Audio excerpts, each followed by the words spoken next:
I think it was National Tequila Day, and I put a blurry cup of tequila and said soup of the day and posted it when I was on an airplane traveling to another venue. And by the time I got back, by the time I landed, it was like World War III.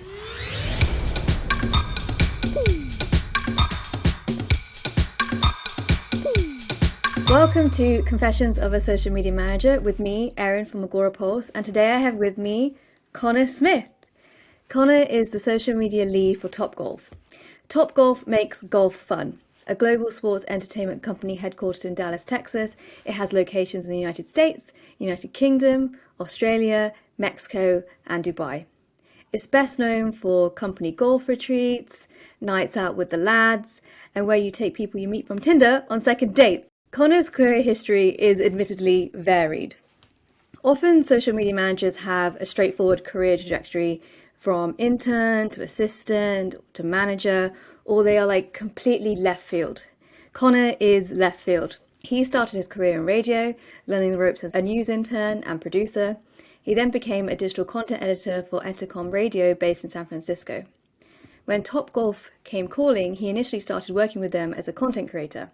Then their social media manager quit, and Connor was asked to hold down the fort for a month. Well, a month turned into 3 years, and now we have him with us today.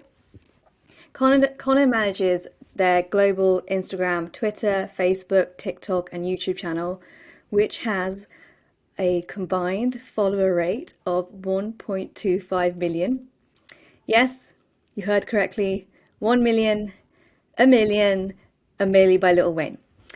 Now, when I asked Connor to describe his social media career in 3 words, he said chaos, fun, and evolving.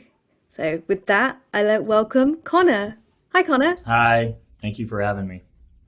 Great intro. First of all, please could you go into detail about what exactly you do at Topgolf? I gave a top line summary, but really good to know the ins and outs of your job. Yeah, so I started with Topgolf 4 years ago as a video intern, video coordinator. But in my social media role, I'm really responsible for all the content that goes out on the national channels. So anything that's going on in the Topgolf US channels, I support, or I'm responsible basically for the strategy of our social channels, and then partnering with our global venues like Dubai and the UK teams to advise on social media strategies and best practices. I handled all the copywriting, all the community management. Pretty much anything we're doing on social runs through me. And I work very closely with some creatives, a couple agencies, but for the most part, it's a one-man band. It's amazing that like you are very much a one-man band for like such a huge channel with such huge followings, and I imagine the engagement is through the roof. It's very much, I've noticed, I mean, obviously I know Topgolf, I know what it is, but looking at your channels, it's very much, you have a lot of user generated content, which you just get from the beauty of having such a huge entertainment place where people come and enjoy, and they actually want to take pictures and take videos and tag themselves at the place. So it must be really unique and be able to having to like not only come up with content, but have so much content thrown at you to turn into things like about Topgolf, which is brilliant. So I'm so excited to like learn more about just the way that you've come into the role, and how the pitfalls and the mistakes that you've learned along the way about managing something so big. If someone asked you about starting a career in social media, what would be the first piece of advice you would give them? Don't do it. No. I think with social media, you have to be adaptable. You have to be multifaceted. You've got to be a jack of all trades. And if it's a master of none, that's fine. But as long as you can do a little bit of everything, you make yourself very valuable to an organization or a company. So yeah, that would be my best piece of advice, is to master as many of the skill sets within social media as possible, so a company can rely on you to be that one-man band. Do you think there's an emotional temperament that you need to withstand being a one-man band in this type of role? Yeah, I think you definitely have to be patient. You have to roll with the punches. We deal with a lot. social is an outlet for our consumer or our guest to share any gripes they have with the company, really anything. So as much of the positive UGC and positive comments we see as many negatives. So you kind of have to roll with the punches, not take anything too personally. Like, they're not attacking the social media manager. They're just trying to get their voice out there. So it's an even keel temperament. We have a motto at Topgolf that's one team. So step up and have your teammates' backs. So a lot of what I do is support our cross-functional teams. So anything from partnerships to the other marketing functions, you just have to be ready to adapt quickly and support the entire organization, because everyone wants to post something to social. So you mentioned you're a one-man band. Are you properly, truly a one-man band, or do you have like a rough team within the social media team to make the job happen? Yeah, so I started as a one-man band, and earlier this year I was able to get a community manager to handle a lot of responses. I guess I'm not really a one-man band now that I think about it. I have an agency that supports guest care functions. So any reviews on Facebook, Yelp, TripAdvisor, Google, those are handled and routed back to me from an agency that's just kind of an always-on guest care team. And then I work closely with a creative agency that helps produce some of our bigger moments. So any moments we're trying to break through or make a splash, and I just don't have time to produce the content or create the content, I will lean on them. That's interesting, because I was thinking about, okay, so if you've got so much user-generated content, you've got channels that are have followers like in the 100,000s. I was like, one-man band, how does this man sleep? Like, how does he moderate everything? What does he do? So it's interesting that, you do have external help to do to think about the things that aren't the typical, just the social channels, like you mentioned, like Google My Business, Yelp reviews, all those things are social media. People don't really think about it, that those are the things that you do have to think about when you're doing a straight consumer business. So that's very interesting. So you've got roughly, I'd say, a two-man team internally, and then you've got the external people to help with the other stuff. So what is like a typical day for you then to start at Topgolf as a social media lead? I mean, for the most part, I'm like, as of lately, I'm involved in a lot of campaign building and higher level initiatives across the company. So a typical day is, bogged down in meetings, emails, talking through strategies, coming up with ideas on larger campaigns for the brand. And then really, like, 5 o'clock hits, I go home, I sit on TikTok for 2 hours, I curate content. So like, I always say that the last responsibility of my day is to do my job. So after all the meetings are done, after all the strategy talks are done, I can get to my job and curate content, create content, and respond to the community that's talking to us.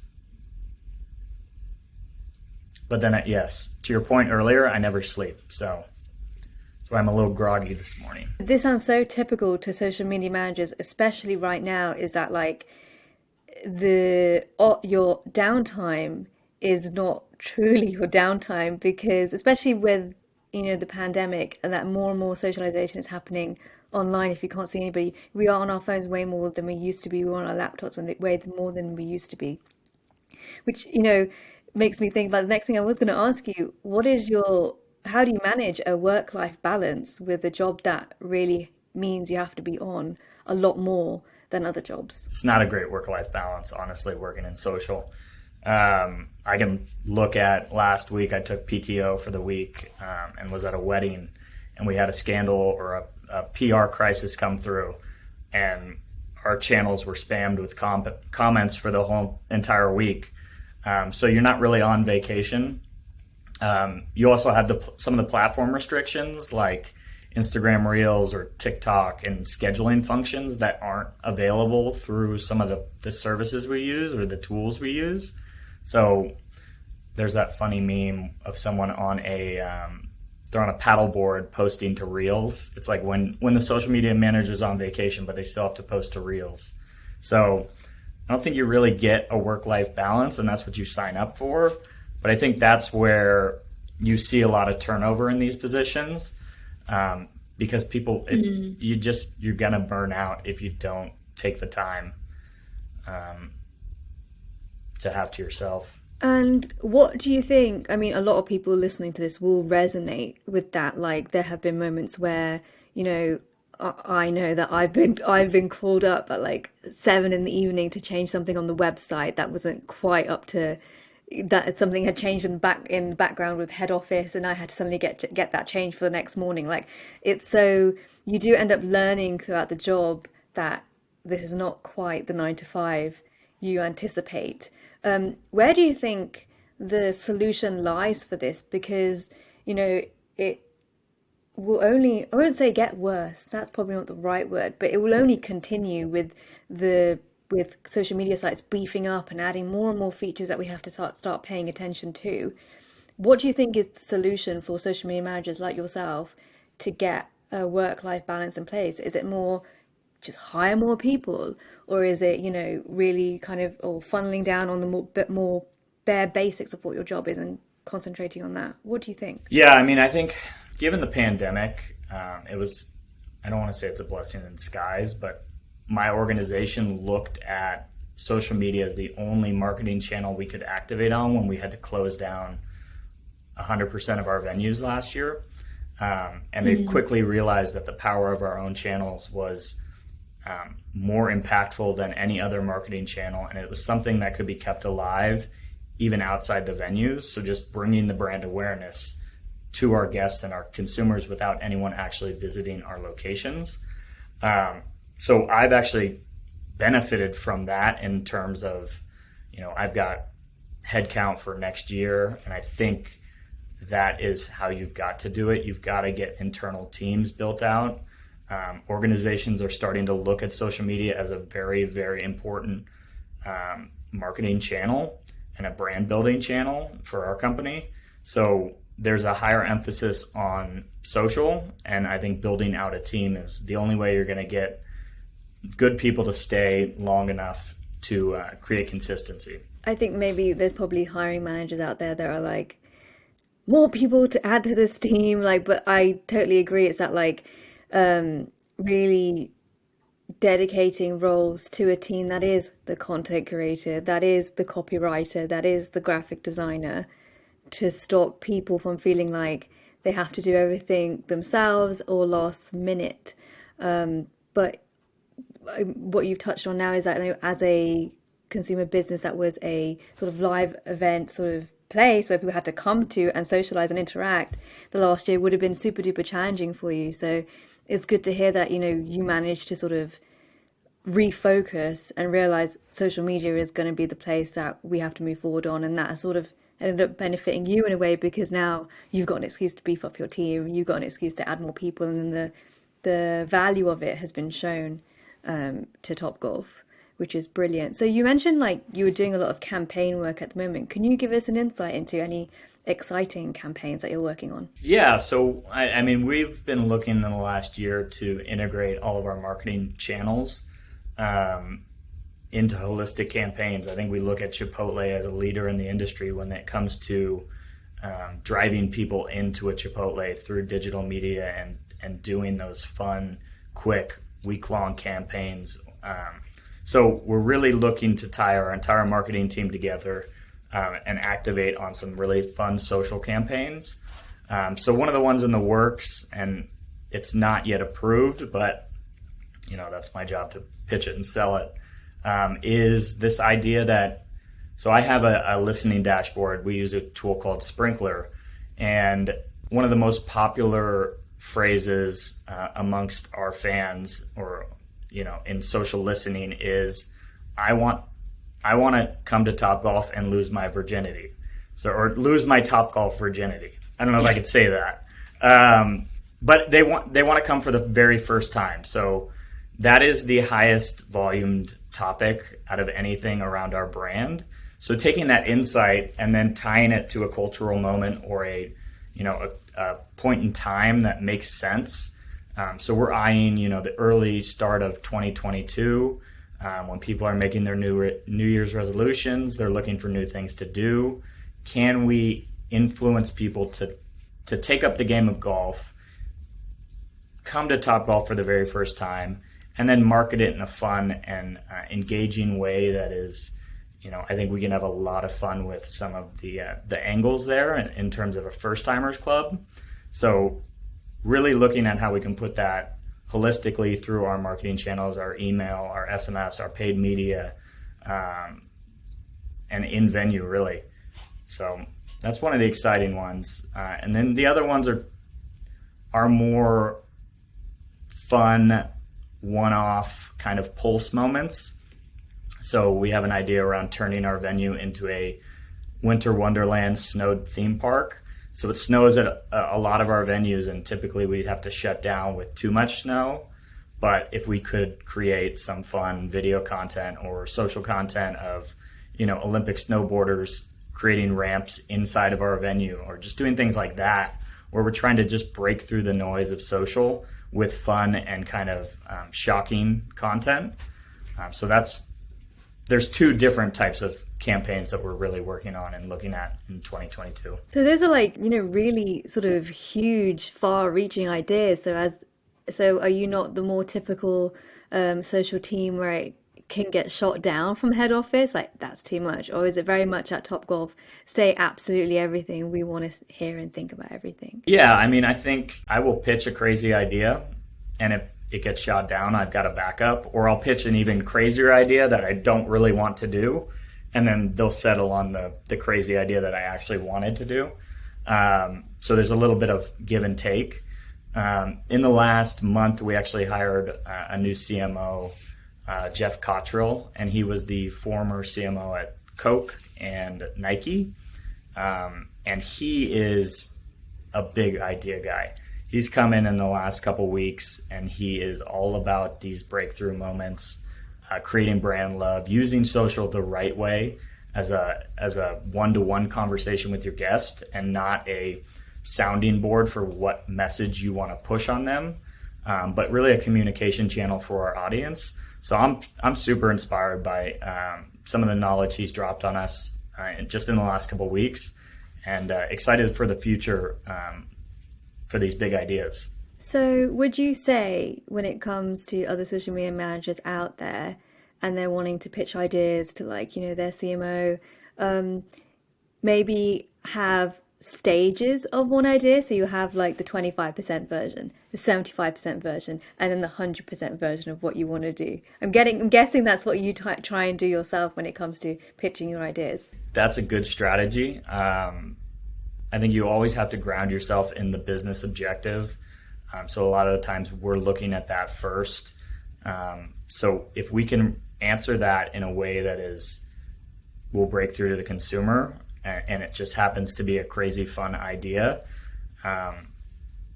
we can kind of layer that a 25%. Hey, here's what we do on a smaller scale, easier to produce, easier to execute, still impactful. Here's what we had if we had a little bit more money and a little bit more leeway. And then here's the real, this would break through. We really want to do this, but we're open to discussion.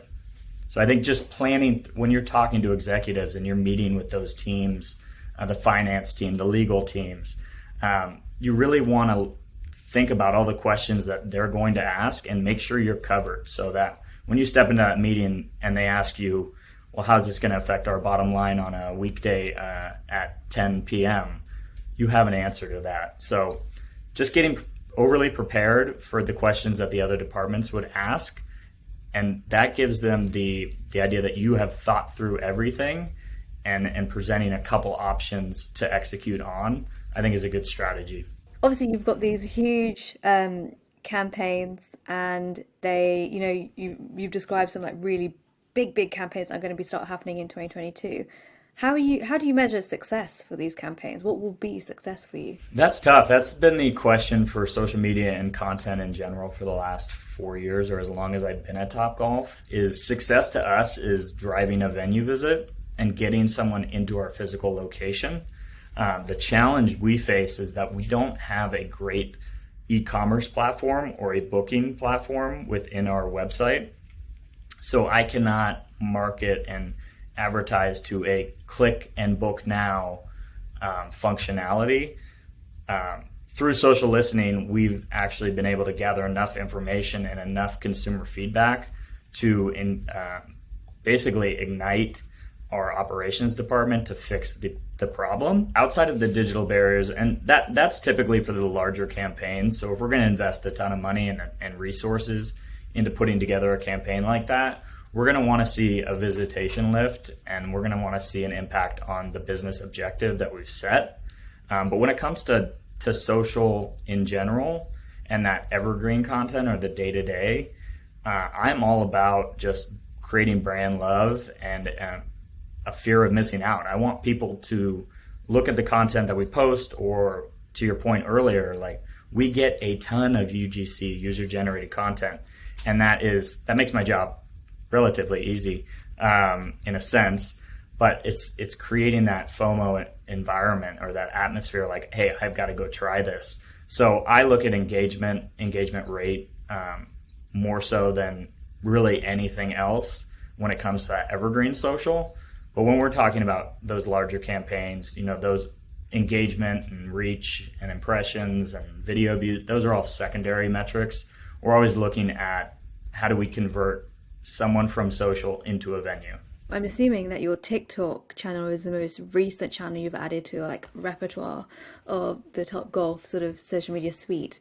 What's it been like trying to create those things on TikTok, like FOMO and getting the high engagement rates? Because I know that a lot of people listening now, I mean, TikTok has been around for a good, it's probably 2 years at this point, but there's still people that are hesitant about getting involved with it. What have you learned from getting involved with TikTok as Topgolf? Yeah, I mean, TikTok's a very interesting platform. The virality is crazy. We started it in late 2020, but I had no idea what I was doing. So I was like, okay, I've got to learn what works here and what doesn't. So in 2021, beginning of the year, we set the strategy for short form video content, 7 to 14 seconds, try and get a consumer to engage. And a lot of what I've done on TikTok is just test and learn. Like, post a lot. It doesn't really matter the quality of the content as you're testing, but post a lot, engagement, quick. You want people to recycle the video. You want them to repeat watch. So if you can add text to tease at the end of the video or following CTAs, just the nature of the For You page is incredible. Like, if your video gets up on that For You page and you have a CTA to follow for more, or a part 2 of a series, we've seen that channel grow from 25,000 followers in January to 298 right now, 298,000. So I had set the lofty goal at the time of 100,000 by the end of the year, and we just surpassed that. So it's approaching the size of our Instagram channel right now. But I mean, again, with TikTok, and to your earlier point about describing social in 3 words, it's evolving, it's changing, and I've seen it in the last couple months turn more into a pay-to-play space. The organic reach is not as high as it was. The virality is less. It feels like it's impacted a bit. So you've got to adapt. Now I've got to test. Okay, now I've got to create more engaging content than just leaning on some of the trick shots we set up or some of the influencers we set up. We have to go out and produce that content. Keep it short, but it's now trying to figure out what TikTok's done and then how to adapt quickly. You've mentioned organic is sort of faltering a little bit in the last couple of months. What is your stance on organic versus paid? I love organic social. I think it's a true test of your content performance. So my strategy really, since taking over our channels, is let's see what performs well before we start throwing money behind things.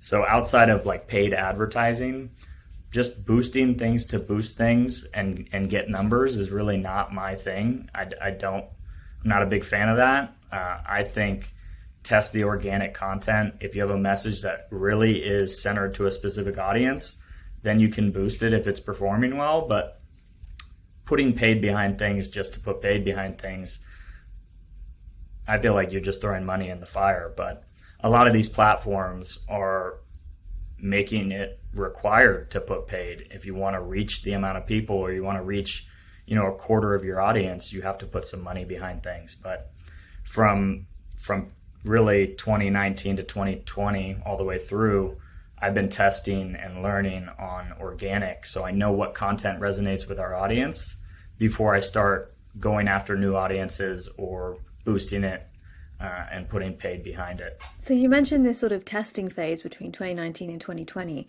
So can you give an insight into so what were the parameters for your testing then? Sure. So when I started with the company, and the position that I started with was a video producer or a video coordinator, and our social strategy and content strategy was a heavy content marketing strategy through long form video on YouTube. So that was, we were producing pretty long 20-minute episodes of a variety of things, anything from a chef show that highlighted our chefs at our venues, but it was highly produced. So you imagine something you're watching on the Food Network. We did a music show to tie into the idea or the pillar that we are a place to come and enjoy music. But as I took over the channels and as I looked at performance and the evolving nature of social, like long form video and polished cut downs were not performing for us. Nobody was asking, and that goes back to my earlier point on talk to the consumer on the level they want to be talked to, or talk to your follower on that level and give them the content they're engaging with. So we were pushing our own messaging and the content we wanted them to watch, but we weren't really listening to what they were engaging with and giving them more of that. So around the end of 2019 and early 2020, when the pandemic hit, those big budgets for those TV shows and those YouTube series got cut immediately. Like those were the first to go. So it was like, okay, and that's where the blessing in disguise was. Okay, I can cut down, and I can, out of necessity, source UGC and find out, really test and learn what our audience is engaging with, and formulate a strategy going forward for the entire year, essentially. It sounds like the past 2 years has really been like you've been relying on so many different skill sets to get things off the ground and to be really adaptable. What do you think are the essential skills that a good social media manager needs today? I always look at myself as a content creator first. So I am, I have a background I went to school at the Academy of Art in San Francisco, and it was a multimedia degree. So I did everything from podcasting to on-air, on-camera news broadcasts to short-form video content, editing classes, Photoshop, After Effects. So I learned a little bit of everything when it comes to creating content. So that really helps me out when it comes to being a small team, because if I need something edited or whipped up on Photoshop, I can do it myself. I think a good understanding for copywriting and really speaking the language that your consumer is talking to you with. So finding that tone of voice is huge. If you don't have an established tone of voice and it comes off very branded, like nobody cares. So it's about that one-to-one communication and talking on the level of your guest or your fan. So strong copywriting, strong content creation skills, and then just a love for absorbing content. So whether it's movies, TV shows, pop culture, social content in general, like you should be scrolling through TikTok and finding trends. So just a desire to absorb all the different types of content so you can make relevant posts and timely posts. A lot of what I do is in the moment. I see something, whether it's trending on TikTok or trending on Twitter, or it happened the night before in a basketball game. Okay, how can we put our spin on this? And just being tied to pop culture, I think, allows you to act quickly. And then having that skill set and being able to do it yourself also allows you to execute very quickly. So you can turn those moments around, or those cultural or viral moments around very quickly. And if you're there's nothing worse than being the last brand to get to a trend. So you want to be on those trends as quick as possible for engagement and just cultural relevancy. So everything moves pretty fast with you because you're very much focused on like keeping on top of what pop culture stuff is happening and turning that into relevancy for Topgolf. In such a fast-paced sort of culture that you've got going on, what have been the sort of biggest mistakes as a social media manager that you've made? And then how did you fix it? Oh man, I make mistakes every day. I think what's unique about my position at Topgolf is there's not very many people that they allow me to be as creative as possible and execute pretty freely when it comes to organic social or just, that day-to-day social. But I would say, sometimes I'll move quickly. And one example was we have a lot of liquor license issues with our company, or we just have policies in place that need to be routed through legal or the F&B team before they go out. So I think it was National Tequila Day, and I put a blurry cup of tequila and said soup of the day and posted it when I was on an airplane traveling to another venue. And by the time I got back, by the time I landed, it was like World War III. So things like that, I guess, routing it through the proper channels is probably, whenever you feel like it might be on the edge, maybe get a second opinion. But for the most part, I have a lot of freedom, and that's what I really enjoy about this job is they've just kind of allowed me to do what I want for so long. Yeah, it's always those emojis that let you down. When you're engaging in community management, I think that's an area that's a tough one because you're not going to run past every response to your superior or what. Like my community manager right now, I've enabled the freedom to say what you want, but sometimes when I look at it, I'm like, okay, well, we got to reel that back a little bit. So I think just looking, putting yourself in the shoes of the fan you're commenting back to and making sure it's not offensive.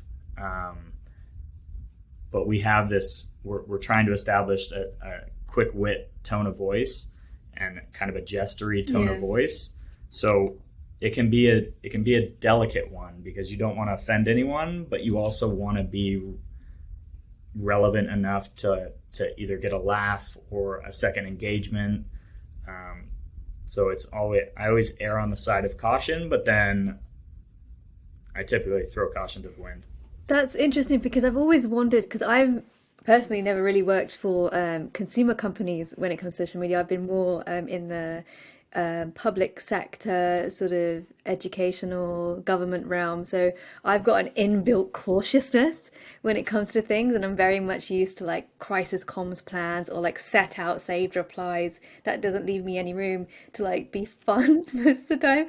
So it's really interesting to hear that, you give your community manager enough free rein to like fit into the sort of core values that you have at Topgolf, which is to be fun, to be reactive, but that you still have that there is a sort of danger element till still sometimes when it comes to replying, to making sure it's erring on the side of please don't make this go viral in a very, very bad way. So that's a really great insight into the kind of things that a company like yours end up approaching these things with, because I'm always like, how the hell did they get away with saying that? I'm like, okay, it's a company culture thing. They're kind of happy with that kind of outlook. Wendy's responses to people, and you look at brands like that are pushing the envelope on certain channels with their tone of voice. It's just, that they do it so well that it breaks through and it's actually impactful. Like, I don't know the last time I went to Wendy's for a burger, but no offense, Wendy's, but I follow all their channels because what they're doing is hilarious. And that's really what I'm on social for, is just to get a laugh or a break from the day. I will say too, I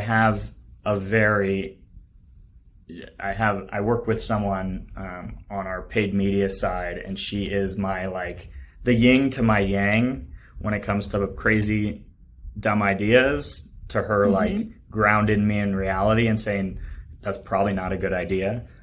So having one of those on your within your organization is helpful. Yes, I think if I ever got a job at Topgolf, I would end up being the please don't say that lady in the corner. So it's good to know that you do have someone there to say perhaps not quite that, which is, good to know. So how would you summarize your social media journey from where you started to where you were today? Oh man, when I started before Topgolf at the sports radio station, that was, that's where I learned a lot about day-to-day and quick acting content, because you're in the sports world, you're covering a basketball game, you are producing content on the fly and getting it out there. So I quickly learned I wanted to move away from that type of social media because it was nonstop. But I think when I was handed the keys to all the channels a few years ago now, I didn't really know what I was doing. I had an idea and an eye for content and what I thought our brand should be posting, but like, I'd never been inside an ads manager, or Facebook business manager is a nightmare. So like, learning all the ins and outs of the channels, studying. I'll sit there and I'll study for the first hour of every post. What's the engagement? What's the engagement rate? And then I look back, why aren't people engaging with a certain piece of content? Is it the time of day? So it's a constant test and learn on all things social. And I've seen it evolve from, Instagram being a polished photo platform to the emergence of TikTok and having to adapt quickly to that channel so you can garner a follower with short form video content that's educational, informational, or entertaining. And nothing, like, I look back at the very first post that I did for Topgolf, and I have a background in photography and videography, and it was this high polished photo that I shot like through a bay and through a golf club of this guy swinging. I was like, this is a great photo. I'm going to put it out there. And nobody engaged. I think it's one of the lowest performing posts I've ever had. So quickly learning that,